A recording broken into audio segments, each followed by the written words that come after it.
Bokertov, Haverins, como vocês vão? Racol, Beceda, tá tudo em ordem? Vamos dar continuidade aqui à nossa série de leituras das porções semanais da Torá, tá? Nós estamos aqui na porção de Terumá, tá?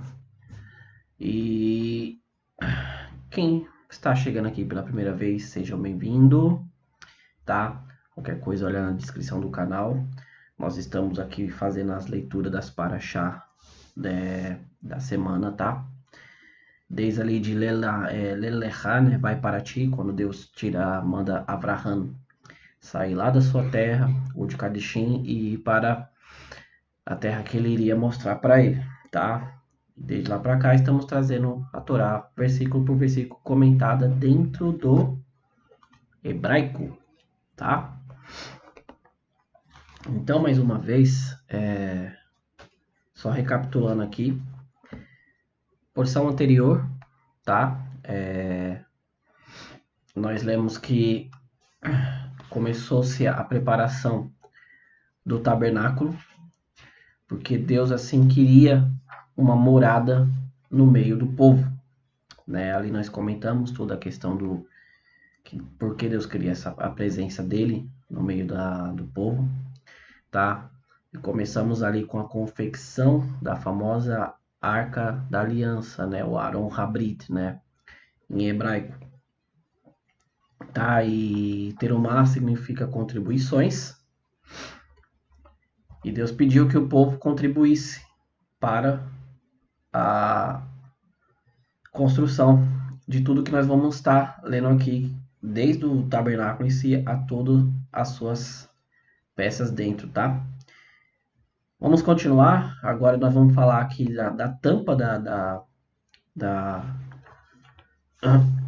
arca. Vamos falar da mesa e vamos falar também da forma dos pães, tá? É uma porção curta, também é estritamente técnica, o que nós vamos ler aqui, mas nós temos uma mensagem. Assim como cada peça ali do tabernáculo ali tinha uma mensagem, tá? Todas elas têm um porquê para nós, tá bom? Nós vamos falar sobre isso. Sem mais delongas, vamos fazer a leitura aqui, versículo por versículo, e explicando o significado segundo Urashi, tá? Vamos lá, capítulo 25, versículo 17, dando continuidade. Então, havia sido feita a caixa da arca, tá? E aqui nós vamos dar continuidade, que vai ser feita a tampa de cima. Vamos lá. Versículo 17 diz assim: faça uma tampa de ouro com 2,5 cúbitos de comprimento e 1,5 cúbito de largura, tá? Então, era uma tampa, né? Quase quadrada, tá? E dando continuidade, versículo 18. Faça 2 querubins de ouro, faça-os da mesma peça, batendo-as das duas extremidades da tampa. Faça um querubim numa extremidade e um outro querubim na outra extremidade. Faça os querubins da tampa nas suas duas extremidades. Os querubins eles devem ter suas asas estendidas, abrindo a tampa com suas asas, suas faces de frente uma da outra. As faces dos querubins estarão inclinadas para a tampa. Coloque a tampa sobre a arca por cima. Você deve colocar o testemunho que lhe darei no interior da arca. Eu acabei lendo aqui mais versículos sem falar um por um, porque, como eu disse, ele é bem simples de entender. Então, era uma tampa. Mais uma vez, não se preocupem, tá? Como eu já coloquei a arca no vídeo anterior, dá uma olhadinha lá, tá? Hoje eu vou colocar tanto a mesa como a forma de pães multifacetado, tá? Fugiu agora da língua aqui. Multifacetados, isso aí, tá? Que no caso seria o lechem panim, né? Em hebraico é mais fácil, lechem panim, que são os pão com faces, tá? Vamos lá. Então, era a tampa, ela tinha que ser coberta com ouro. E qual que era a diferença? ela teria dois querubins em cima, tá? Esses dois querubins, segundo Urashi, ele comenta aqui, ele fala que eles tinham a aparência de crianças, tá? O rosto deles era semelhante ao rosto de crianças. E as asas deles eram estendidas para frente, tá? Eles eram feitos de um único material, tá? O ouro, ou seja, eles não pegavam, colocavam a tampa de madeira de acácia, forrava ela ali com uma camada de ouro e depois colocava os querubins. Não, era tudo feito da mesma moldura, era tudo feito da mesma peça de ouro, desculpa. Então se batia o ouro, colocava-se e deixava-se duas partes maior aqui para ele ir modelando a ponto de fazer os querubins ficarem com as asas estendidas assim para frente, tá? Só dando um comentário extra aqui, entendam bem, quando nós começamos a ler essa porção de Terumá, Deus fala muito bem assim para Moshe, tudo que eu mostrei, faça igual. Ou seja, além de Deus ter dado para Moshe a planta, né, quando você vai construir um edifício, uma casa, você tem uma planta com todas as especificações, as medidas, metros, os centímetros, tudo. Deus fez a mesma coisa para Moshe. Aí passou aqui para a Torá, só que Deus mostrou, né? O Midrash conta, né? Os sábios também contam que na verdade tudo que Moshe via em relação ao Mishkan, o tabernáculo, Deus mostrava para ele e isso estava em chamas, tá? Eu já comentei aqui com vocês que na verdade tudo que tem lá no Shammai, nos céus, é replicado aqui. É como se fosse um grande espelho que replica, tá? Então lá no Shammai tem o Aron HaKodesh, né? Tem a arca sagrada, né?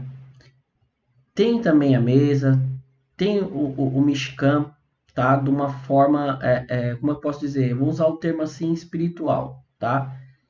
E Deus manda Moshe replicar aqui, porque Deus quer que essa figura, essa representação esteja aqui também conosco para que ele possa morar conosco, tá?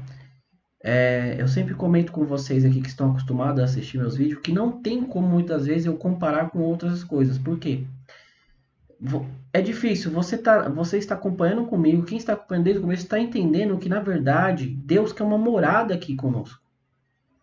Você vê Deus falando para Abraão, Isaac, Jacó, ou Yosef no Egito, até todo o povo sair do Egito, falando para Moshe, Deus, você não ouve em nenhum momento Deus falando assim para eles que querem que eles vão morar no céu. Ao contrário, Deus tenta de toda maneira trazer a sua Shekhinah, a sua presença, para residir aqui conosco, tá? E Deus precisa de algo material, físico, para que isso seja o recipiente que venha a receber essa brahá, tá? Essas brahot, essas bênçãos em nossa vida, no nosso meio.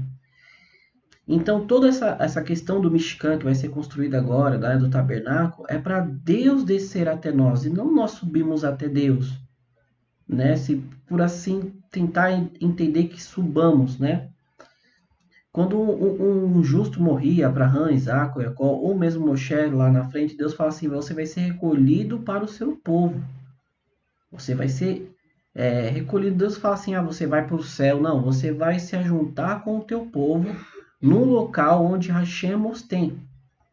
Tá? Isso é muito profundo, não tem como eu vincular essa aula agora, que é extremamente literal, com essa questão de Kabbalah, para onde que vai a alma depois que ela sai do corpo, o que que é feito, tá? Isso é um outro assunto, que se Baruch Hashem Deus quiser, nós vamos no decorrer desse canal, nós vamos entrar, tá? Eu só preciso terminar com vocês esse ciclo desse ano, a leitura da Torá. Porque aí no próximo ano nós vamos fazer outro tipo de leitura. Como eu falei, são 4 tipos de interpretação. E na próxima leitura que nós vamos fazer, eu não vou trazer a Torá inteira, como estou fazendo aqui, lendo um versículo por versículo. Eu vou trazer a mensagem em cima da Torá. É a mensagem em cima daquela paraxá para nossas vidas. Tá? E aí a gente começa a falar um pouquinho mais de Kabbalah, a gente começa a falar um pouquinho da parte mais mística, tá? Então acompanhe comigo até o ciclo aqui que nós vamos trazer outros conteúdos, tá bom? Vamos lá, dando continuidade, então nós estamos falando aqui da mesa, tá? desculpa, da arca. Então fez a tampa com os querubim, e os querubim representava aquilo que Moshe estava vendo quando ele adentrou ao sétimo céu, a presença de Deus, ele viu que existia anjos, tá? E os querubins são aqueles da classe dos anjos que estão mais próximos de Deus. Tem os querubim, tem os serafins, os ofanins e por aí vai. Também é um outro assunto também sobre a questão dos malachim, tá? Dos anjos. Então aqui vamos dar continuidade. Então, deu para se entender que os anjos, os querubins que estavam ali naquela tampa da arca, era feita tudo do mesmo ouro. Não poderia ser separado, tá? Vamos dar continuidade aqui. Deus fala assim: você deve colocar o testemunho que lhe darei no interior da arca, que seriam as tábuas, uma coxa com maná, os livros da Torá, que na frente nós vamos ver como que era colocado. E diz assim o versículo 22. Eu farei contigo audiências ali, e falar-lhe-ei de cima da tampa dentre os dois querubins que estão sob a arca do testemunho. E tudo que lhe for comandar para os filhos de Israel. Então Deus fala assim, dali eu vou falar contigo, Moshe. A minha voz vai sair dali. Rashi, ele entra numa questão aqui que parece que tem uma contradição, porque lá na frente fala que a voz ela vinha de dentro do tabernáculo, tá?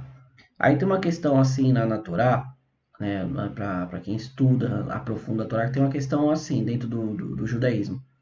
Se dois versículos eles se contradizem entre si, sempre vai existir um terceiro. Isso é unânime dentro da Torá. Se vai aparecer um versículo que parece que é uma contradição com o outro, sempre vai ter um terceiro para consolidar essa dúvida, essa contradição. E é aqui o que acontece também.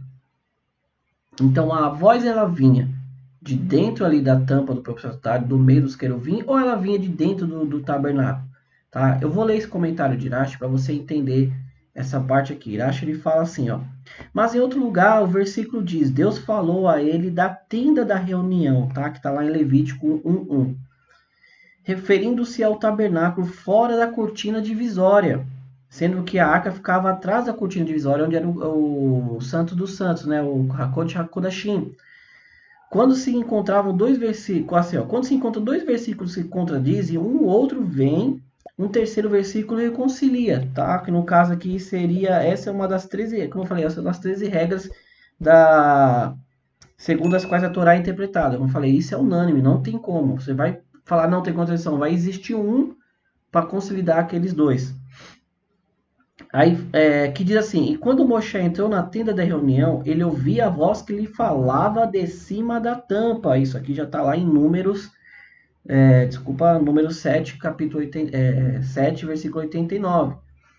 Então, Moshe entrava no tabernáculo e assim que ele passava pela entrada, uma voz descia do céu para o lugar entre os querubim, de onde manava, e era ouvida por Moshe na tenda da reunião. Ou seja, essa voz, ela de todo jeito, ela vinha da tampa, ela só se espalhava pelo dentro da tenda. Tá? Então não é uma contradição, isso é uma regra dos princípios da interpretação da Torá, tá? Então, ficando claro, vamos continuar aqui. Agora vem a questão da mesa. Versículo 23 fala assim, ó: faça uma mesa de madeira de acácia com 2 cúbitos de comprimento, 1 cúbito de largura e 1 cúbito e meio de altura. Cubra com uma camada de ouro puro e faça uma beirada de ouro em toda a sua volta. Faça uma moldura de 1 punho de largura em volta de toda a mesa. E em volta de toda a moldura a beirada de ouro será colocada. Faça para ela 4 argolas de ouro e coloque as argolas nos 4 cantos dos seus 4 pés. As argolas estarão adjacentes à moldura. Abaixo elas serão um receptáculo para as barras com as quais carregarão a mesa. As barras serão feitas da mesma madeira de acácia, né, que era feita da arca, tá? E cobertas com a camada de ouro. A mesa será carregada através dela, ou seja, era uma mesa. Mais uma vez eu vou colocar um desenho para vocês aqui, tá? Esses desenhos que eu estou colocando, eu estou tirando aqui dentro da própria interpretação judaica, tá? Não é de fonte, não. É dentro do próprio judaísmo. Esses desenhos aqui são tirados da própria interpretação do próprio Talmud, que veio lá desde Moisés passando boca a boca, tá? Eu vou trazer para vocês, eu coloco aqui na tela, tá bom? Não se preocupe. Então eu vou colocar essa mesa aqui. Então era uma mesa, tá?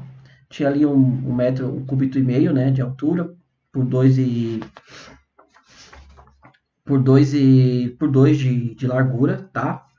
Então, ela também tinha uma moldura em cima, como falado, a grossura de um punho, para simbolizar a coroa, né, a realeza da mesa. Mas vamos se aprofundar nisso quando eu terminar aqui o nosso vídeo, tá bom? E essa mesa, ela também tinha 4 argolas de 4 cantos abaixo dessa moldura de ouro. E eram colocadas 2 varas, conforme eu falei para vocês, iguais a da arca, tá bom? Façam formas de pão, colheres, tubos separatórios que vão cobrir o pão. E suportes de sustentação. Tudo isso será feito de ouro puro. Você deverá colocar nessa mesa pão multifacetado diante de mim sempre. E aqui nós terminamos a nossa segunda parte da leitura aqui da porção de Terumá, tá?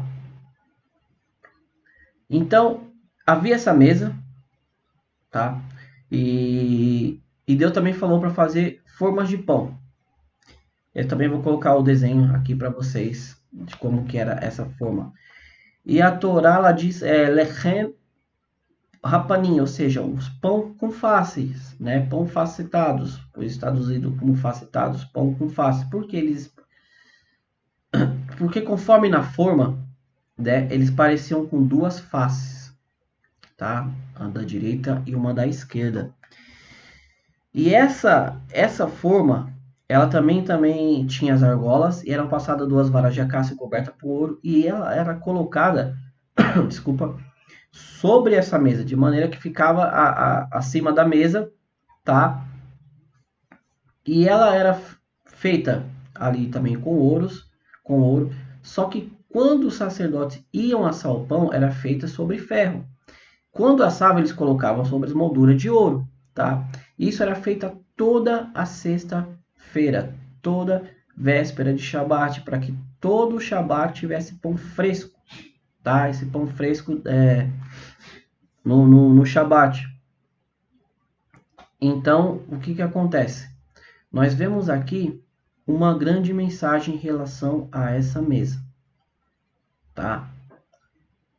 Ela era de sexta-feira assado esses pães, colocado sobre ela, e durante a semana inteira, esses pães que ficavam ali, né? O Midrash nos conta que eles de maneira nenhuma mofavam, ficavam duros ou estragavam. Era como se fosse o mesmo pão colocado na sexta-feira. E Deus fala que não poderia faltar pão sobre a mesa. Então, chegava na sexta-feira, trocava-se o pão velho, né, por assim dizer, e assava-se e colocava um novo. E assim os Kohanim se alimentavam desse pão durante a semana.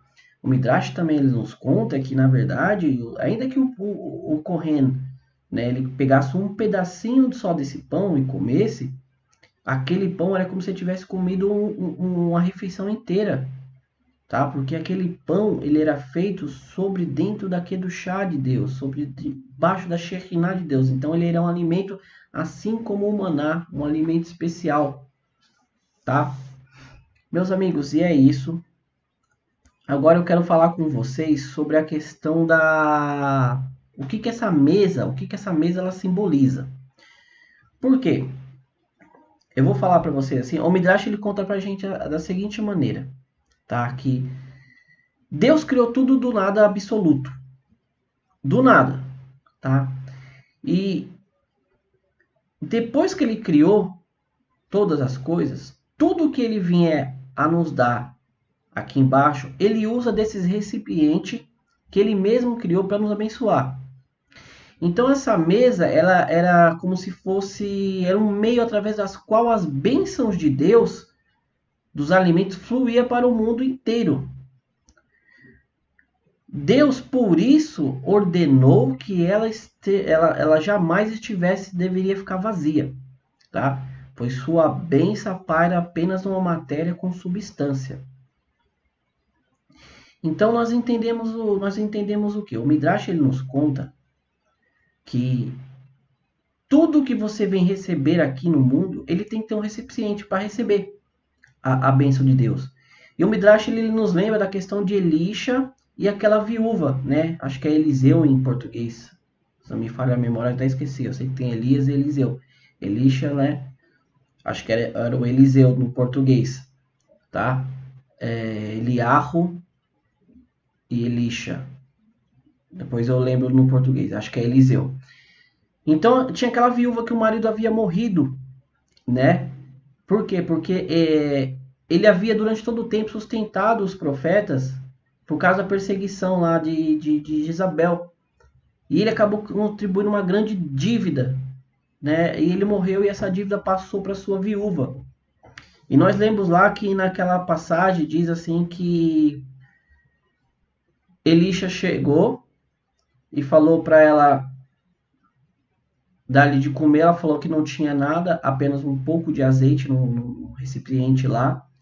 E nós conhecemos a história que Elisha vem e fala para ela: faça assim, saia pedindo para suas vizinhas, né, outros potes de azeite. De que maneira que esse pote, que você tem esse pouco de azeite que está sustentando você e seus filhos, você vai derramar sobre os outros potes. E nós conhecemos a história que conforme a viúva ela ia derramando aquele azeite, não acabava daquele recipiente principal. Então daqui os sábios eles nos ensinam, o Midrash nos ensina que toda a bênção de Deus ele precisa de um recipiente.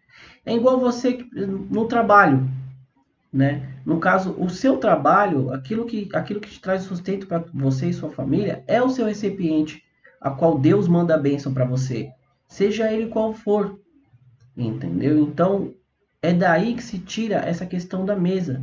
A mesa, ela nada mais era, né, por assim dizer, do que um recipiente a qual Deus simbolizava que sempre estava trazendo alimento para o mundo. Por isso a mesa, ela dentro da sua casa, ela é um ambiente kadosh. Você não deve colocar qualquer coisa sobre ela, tá? Ela tem um significado muito profundo na nossa vida. É um meio de simbolizar que Deus nos traz o sustento, tá? Então, terminando aquela história de Eliseu e a viúva, nós vemos que ela ia enchendo os potes dele e não acabava o do que ela tinha.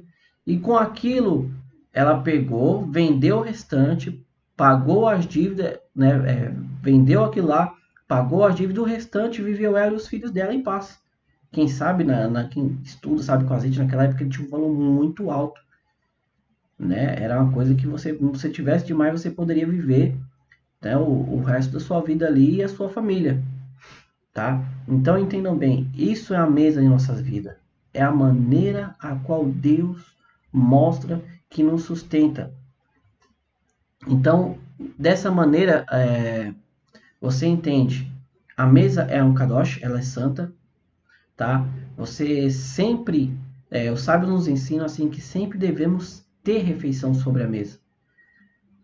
Quando nós fazemos alimentação, acabamos de tomar café agora de manhã, né? Fizemos ali o nosso café, damos a bênção. O sábado sempre você nunca deixa ela vazia, sempre deixa um pedaço de pão, alguma coisa, para justamente simbolizar isso, para ser o meio a qual Deus venha trazer o sustento para a nossa vida, tá? Então ficamos entendidos aqui. Essa é a mensagem dentro dessa passagem que eu trago para você, que ela bate em mim e respinga em você, tá? Tinha muita coisa em relação ao Midrash para a gente comentar sobre isso também, né? Tem vários exemplos em relação ao sustento por causa do simbolismo da mesa, mas eu creio que você conseguiu captar que tudo na nossa vida precisa de um recipiente para nos recebermos a bênção de Deus. E a mesa ela nunca ficava vazia, simbolizando justamente isso, tá? Que nossa mesa, Baruch Hashem, nunca venha faltar o alimento e que não só para nós, mas para as visitas também. Porque o próprio Midrash diz que quando nós vamos nos alimentar, existe sempre dois anjos, né? Esses dois anjos, sempre quando colocamos o alimento sobre a mesa, eles estão lá conosco. E sempre um deles diz, esta é a mesa posta perante Deus. Desculpa. Que possa sempre desfrutar das bênçãos celestiais. O segundo anjo, ele vem e fala assim, que possa essa mesa ser posta perante Deus, tanto nesse mundo como no mundo vindouro. Então, o primeiro anjo nos traz uma bênção para que nunca venha faltar alimento sobre a nossa mesa, porque estamos nesse mundo físico. O segundo anjo já confirma essa bênção do primeiro e ainda falando que no mundo vindouro também essa mesa posta perante Deus sempre tem alimento em nossas vidas. Tá bom, meus amigos? Mais uma vez eu quero agradecer vocês por estar aqui conosco, nos acompanhando. Gostou? Tá chegando aqui pela primeira vez? Inscreva-se no canal. Temos aqui vídeos diários sobre as Paraxá, tá? Deixa um like, compartilhe se esse conteúdo for relevante, você achar que é relevante para outras pessoas. Assim o canal ele expande, ele cresce e consegue alcançar mais pessoas, tá bom? Isso provém de Deus, não do algoritmo do YouTube, tá? O algoritmo também é uma ferramenta de Deus, tá bom? Mais uma vez eu fico muito agradecido com vocês. Todaravá, né? E Lehitraot, até amanhã, se assim Hashem quiser. O Mashiach não vier, estaremos aqui. Se o Mashiach vier, estaremos com todos lá com ele em Jerusalém. Todaravá, Lehitraot. Tchau, tchau.